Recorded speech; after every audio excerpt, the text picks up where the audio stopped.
Uma greve de imigrantes. Imagina, se todos os imigrantes da Europa fizessem uma greve, parassem de trabalhar por 3 dias.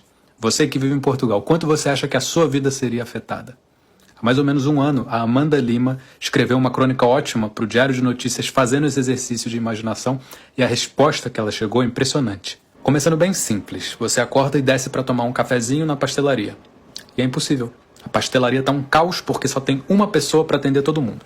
Os transportes no caminho para o trabalho estão sujos, os escritórios estão sujos, os centros comerciais, as universidades, especialmente as casas de banho de todos os lugares estão imundas, porque ninguém do outro lado da cidade acordou às 4 da manhã para limpar tudo antes de você chegar.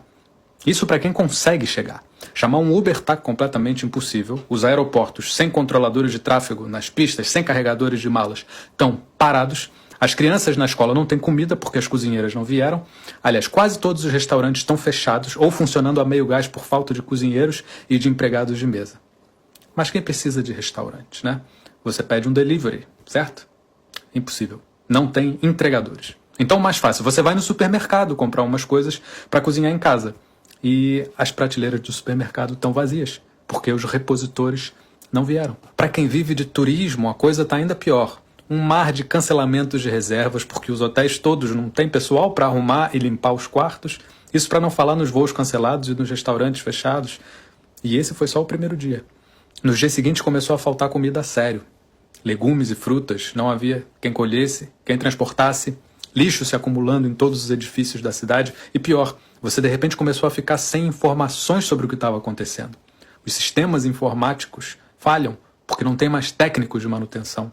As pessoas vão ficando sem TV, sem internet, e quando vão tentar ligar para a operadora, ninguém atende. Os atendentes não vieram trabalhar.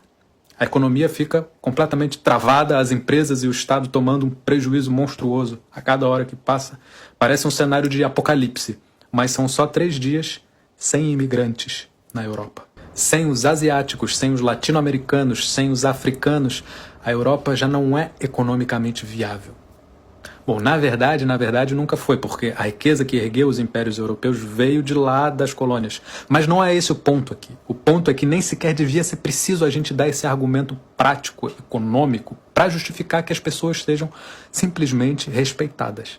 A gente sabe que em Portugal, por exemplo, os imigrantes têm uma contribuição proporcional muito superior à dos portugueses para a seguridade social. Os imigrantes dão à segurança social 7 vezes mais do que recebem.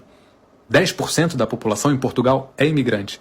E esses 10% garantem sozinhos o pagamento de 17% das aposentadorias no país. Mas então é por causa disso que a gente precisa ser respeitado?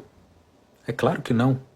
O valor de uma vida não pode ser medido em números, não pode ser medido pelo dinheiro que ela produz. Uma vida é uma vida. Quem acha que a vida de uma criança do Bangladesh vale menos que a de uma criança portuguesa, quem acha que a dignidade de uma pessoa varia conforme a cor do passaporte, a cor da pele, o sotaque, então essa pessoa adoeceu, perdeu um pedaço da sua humanidade e precisa urgentemente encontrar de novo. Precisa lembrar que Portugal é dos países com a maior taxa de imigração do planeta. E isso vem de há muito, muito tempo. Mesmo se a gente deixar de lado a história mais antiga dos povos que constituíram o país, dos árabes, dos judeus que foram expulsos na Inquisição, de todo o processo colonial no Brasil, África, Ásia, e ficar só com o século XX. Foi mais de 1 milhão de portugueses para as Américas na virada do século, especialmente para o Brasil. E só nos 20 anos antes do 25 de abril foram mais de 1,5 milhão, principalmente para a França e para a Alemanha. Não tem uma família nesse país que não tenha na sua história algum emigrante. Então, que Portugal tenha passado a maior parte da sua história se dispersando pelo mundo e alguns portugueses agora virem a cara para os imigrantes que trabalham aqui é de uma tristeza enorme, que não cabe nesse vídeo, apesar dele já estar bem longo. É que eu recentemente tentei espremer essa tristeza toda em um espaço muito mais curto que esse, e agora eu precisava dar uma descomprimida.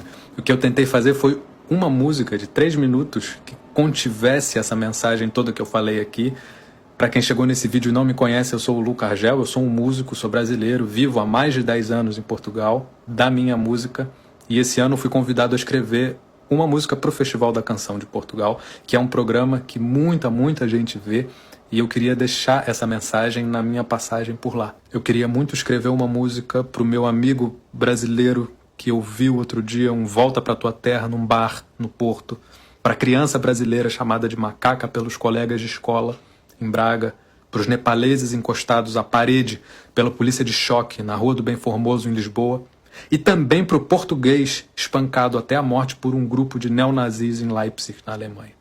Para dizer em 3 palavras, imigrantes merecem respeito. O trabalhador imigrante, a família imigrante, os filhos e netos de imigrantes que já nasceram aqui, mas são tratados como estrangeiros no seu próprio país, essas pessoas merecem o nosso respeito, não o nosso medo, não a nossa desconfiança. Essa música é para essas pessoas, para todos que já ouviram um insulto xenófobo no meio da rua, num serviço público, numa loja, nos transportes, nas redes sociais, para quem já foi intimidado ou agredido pela polícia por ser ou parecer estrangeiro, para quem já viu os filhos serem humilhados na escola por não falarem o português que a professora acha que é o mais correto, para os que já foram discriminados no trabalho, na universidade, na discoteca ou no consultório médico por conta da nacionalidade, do sotaque, apelido ou tom de pele, para todos que têm que aguentar grosserias de desconhecidos que fazem questão de nos lembrar dia sim, dia também, que esse lugar não é nosso, para quem tenta e não consegue fazer novas amizades, para quem se sente profundamente sozinho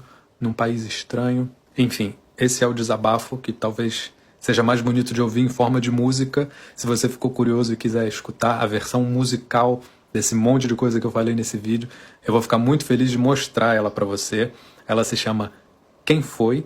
Eu vou, nesse fim de semana, subir no palco do Festival da Canção para defender essa música, mas ela já está em todas as plataformas digitais. Se você deixar um comentário aqui nesse vídeo, eu te mando o link para ouvir. E se você ouvir e quiser partilhar a música com um amigo, uma amiga que você acha que precisa ouvir essa mensagem também, aí eu vou ficar mais feliz ainda, porque a gente precisa agitar consciências, espalhar a palavra. Essa onda de violência xenófoba precisa mudar.